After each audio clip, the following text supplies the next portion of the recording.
नमस्कार 75तम स्वाधीनता दिवस रे मु साधारण ज्ञान चैनल तरफ स्वागत जनाऊँगी।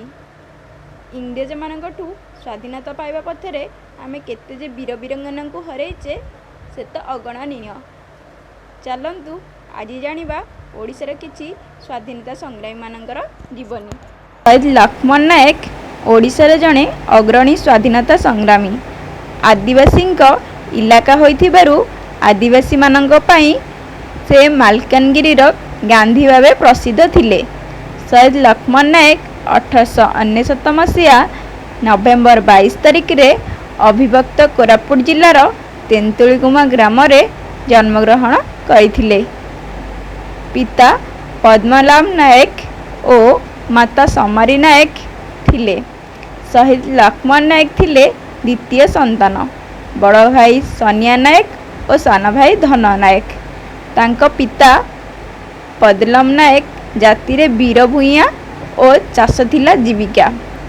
ग्रामवासी मनोनयन अनुसार तांकु कोरापुट राजा तृतीय विक्रमदेव मुस्तादार बा नायक पदर नियुक्त करथिले। दायित्व थिला तेंतुलीगुमा, सानगुमा, बेजुणीगुड़ा, लेकीगुड़ा, अळगुड़ार खजाना आदाय करिबा। शहीद लक्ष्मण नायक व्यक्तिगत जीवन। निकटरे कौनसी विद्यालय नथिबारु कोलाब नदी कूल बालीपठा को सिलट भाव में व्यवहार करी पिता पद्मनाभंक ठारू अक्षर शिक्षा करथिले शहीद लक्ष्मण नायक। तेंतुलीगुमार लोक माने ओडिया, परजा, गादवा भाषा मिशामिशी देशीय भाषा कहूतिले। लक्ष्मण नायक उभय देशीय और ओडिया भाषा कहि पारुथिले। 19 वर्ष बयस सानगुमार घासी भूयान कन्या मंगुली भूया को विवाह करथिले। से आदिवासी मानक मध्यरे प्रचलित गुणिया और तिसारी वृत्ति रे पारंगम थिले। गुणिया वृत्ति हेउची आदिवासी मानक मध्यरे डाक्तरी विद्या। जणे गुणिया को बण जंगल औषधीय सामग्री संग्रह करने सह झाड़न फुंकण आदि करने को पड़े। तिसारी वृत्ति हेउची देवाराधना व पूजकर दायित्व। 1930 मसीह पिता पद्मनाभ वयसाधिक्य कारण अवसर नवा परे लक्ष्मण नायक को जयपुर राजा निकट में मुस्तादार भावे नियुक्ति करा जायथिला। एहा परे से लक्ष्मण भूइयारू लक्ष्मण नायक भाव परिचित होइथिले। 1921 मसीह महात्मा गांधी डाकर असहयोग आंदोलन आरंभ होइथिला और यार दमन स्वरूप ब्रिटिश सरकार नानादी अत्याचार सह नूतन टिकासमान लागू करथिले। एही समय रे विभिन्न सशस्त्र आदिवासी विद्रोह देखा जाइथिला। कोरापुट जिलार गुणपुर रायगड़ा रे गुमा गरमा मेली और गाइबा पिला मेली संगठित होइथिला। पारालाखेमुंडी अंचलर मुठादार माने सरकार विरुद्ध रे मेली करथिले। कोरापुट को लगी मध्य प्रदेश वर्तमान छत्तीसगढ़ रे बस्तर मेली नाम रे विप्लव होइथिला। एही समय रे आंध्र प्रदेश रे आलूरी सीताराम राजू नेतृत्व रे रंभा पितुरी बा मेली अन्यतम मुख्य घटना। एही मेली आदिवासी मानक मध्य रे बहुल भाव में बंदूकर व्यवहार प्रसार करथिला। यह लक्ष्मण नायक स्थान मालकानगिरी और आंध्रर पर्वतीय अंचल रे संगठित होइतिला।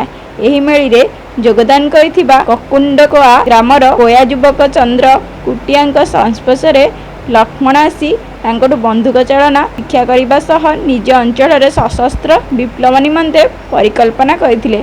मात्र परवर्ती समय रे परास्त सीताराम राजू आत्मसमर्पण सह एही विप्लव और योजनार अवसान घटिथिला। 1936 मसीहा एप्रिल 1 तारिख रे ओडिशा एक स्वतंत्र प्रदेश रूप में आत्मप्रकाश करथिला। सार जॉन ऑस्टिन हबाक हेले ओडिशार प्रथम गवर्नर। एकदा तांको कोरापुट ग्रस्त समय रे तांको प्रतिनिधि भाव में तत्कालीन जयपुर राजा समस्त सुख सुविधार आयोजन करथिले। मात्र एथि निमंते आदिवासी को बहुमूल्य देवाक पड़ीथिला। समस्त प्रकार उपलब्ध उत्तम खाद्य द्रव्य बिना मूल्य रे सरकार को देवा सह साहेब सेवा निमंते बेठी खटिबाक पड़ीथिला। प्रतिवादर परिणाम थिला राजदंड।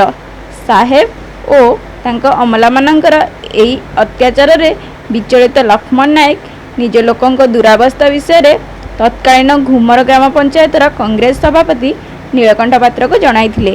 ନୀଳକଣ୍ଠ ପାତ୍ର ଆଦିବାସୀମାନେ ହରାଇଥିବା ସମସ୍ତ ସମ୍ପତ୍ତିର ତାଲିକା ପ୍ରସ୍ତୁତ କରି ଜୟପୁରର ରାଧାକୃଷ୍ଣ ବିଶ୍ୱାସରାୟଙ୍କ ନିକଟକୁ ଯାଇଥିଲେ ଓ ସେ ସମ୍ବାଦକୁ ଖବରକାଗଜରେ ପ୍ରକାଶ କରିବା ପରେ ତୀବ୍ର ପ୍ରତିକ୍ରିୟା ପ୍ରକାଶ ପାଇଥିଲା। ପରିମାଣ ସ୍ୱରୂପ ଇଂରେଜ ସରକାର ଲୋକମାନଙ୍କଠାରୁ ନିଆଯାଇଥିବା ଜିନିଷର ମୂଲ୍ୟ ଫେରାଇଥିଲେ। ଏହି ଘଟଣା ଫଳରେ ଲକ୍ଷ୍ମଣ ନାୟକ ମନରେ ଅହିଂସା ଓ ତତ୍କାଳୀନ କଂଗ୍ରେସ ଉପରେ ବିଶ୍ୱାସ ଜନ୍ମିଥିଲା। 1937 ଓ 1938ରେ ରାଧାକୃଷ୍ଣ ବିଶ୍ୱାସରାୟ ଜୟପୁର ନିକଟସ୍ଥ ନୂଆପୁଟରେ ଖୋଲିଥିବା ତାଲିମ ଶିବିରରେ ଯୋଗଦାନ କରି ମହାତ୍ମା ଗାନ୍ଧୀଙ୍କ ଦର୍ଶିତ ଆଦର୍ଶ ନୀତି ଓ ଶୃଙ୍ଖଳିତ ଜୀବନଯାପନ ବିଷୟରେ ଶିକ୍ଷାଲାଭ କରିଥିଲେ। ତାଲିମ ଶିବିରରୁ ଫେରି ଲକ୍ଷ୍ମଣ କୋରାପୁଟର ଖଦୀ ଓ ଅହିଂସାର ପ୍ରଚାର ଓ ପ୍ରସାରରେ ଯୋଗ ଦେଇଥିଲେ। ପଶୁବଳୀକୁ ବିରୋଧ କରିବା ସହ ନିଜର ତିସାରୀ ବୃତ୍ତିରେ ଆଉ ପଶୁବଳୀ ଦେଇନଥିଲେ। ଲକ୍ଷ୍ମଣ ଗାଁକୁ ଗାଁ ବୁଲି ଲୋକଙ୍କୁ ନିର୍ଭୀକ ହେବା ସହ ସରକାରଙ୍କୁ ଟିକସ ନ ଦେବା, ଅହିଂସା ମାର୍ଗରେ ପରିଚାଳିତ ହେବା, ମଦ୍ୟ ତ୍ୟାଗ କରିବା ସହ ଶୃଙ୍ଖଳିତ ଜୀବନ ଧାରଣ ନିମନ୍ତେ ବ୍ରତ ପ୍ରଚାର କରିଥିଲେ। ତାଙ୍କର ପ୍ରଧାନ ସହାୟକ ମଧ୍ୟରେ ବଳରାମ ସିଂ ପୂଜାରୀ, ମୋତିରାମ ସିଂ ପୂଜାରୀ, ବନ ସିଂ ପୂଜାରୀ, କୃଷ୍ଣଚନ୍ଦ୍ର ବିଶୋଇ ପ୍ରମୁଖ ଥିଲେ। କୃଷ୍ଣଚନ୍ଦ୍ର ସାକ୍ଷରତା ଅଭିଯାନରେ ସାହାଯ୍ୟ କରି କୋରାପୁଟର ଉଦୟଗିରିଠାରେ ଏକ ସ୍କୁଲ ଖୋଲିଥିଲେ। ଏକ ମୁସ୍ତାଦ ହୋଇ ମଧ୍ୟ ଲୋକଙ୍କୁ କର ନ ଦେବା ପାଇଁ କହିବାର ପରିଣାମ ସ୍ୱରୂପ ଲକ୍ଷ୍ମଣଙ୍କୁ ରାଜଦ୍ରୋହୀ ବା ଫିତୁରିଦାର ଅର୍ଥାତ୍ ରାଜାଙ୍କୁ ବିରୋଧ କରୁଥିବା ମେଳିର ସର୍ଦ୍ଦାର ଘୋଷଣା କରି ତାଙ୍କଠାରୁ ସରକାରଙ୍କ ତରଫରୁ ଦିଆଯାଇଥିବା ପଦବୀ ଓ ଚାଷ ଜମି ଛଡ଼ାଇ ନିଆଯାଇଥିଲା। ଦ୍ୱିତୀୟ ବିଶ୍ୱଯୁଦ୍ଧ ସମୟରେ ମହାତ୍ମା ଗାନ୍ଧୀଙ୍କ ଆହ୍ୱାନରେ ବ୍ୟକ୍ତିଗତ ସତ୍ୟାଗ୍ରହର ଅଂଶଗ୍ରହଣ କରି ଜେଲ ଦଣ୍ଡ ପାଇଥିଲେ। 1942 ମସିହା ଅଗଷ୍ଟ 9 ବମ୍ବେ ଅଧିବେଶନରେ କଂଗ୍ରେସ ବ୍ରିଟିଶ ସରକାର ଭାରତ ଛାଡ଼ ପ୍ରସ୍ତାବ ପାସ୍ କରିଥିଲେ। ଏହାପରେ ବ୍ରିଟିଶ ସରକାର କଂଗ୍ରେସକୁ ବେଆଇନ ଘୋଷଣା କରିଥିଲା।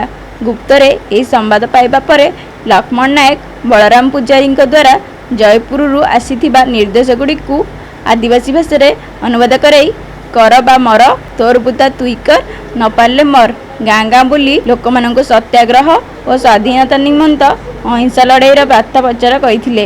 ଭିଡ଼ିଓଟି କେମିତି ଲାଗିଲା ତଳେ କମେଣ୍ଟରେ ଲେଖନ୍ତୁ। ଆଉ ଭଲ ଲାଗିଲେ ଲାଇକ୍, ସେୟାର, ସବସ୍କ୍ରାଇବ୍ କରନ୍ତୁ।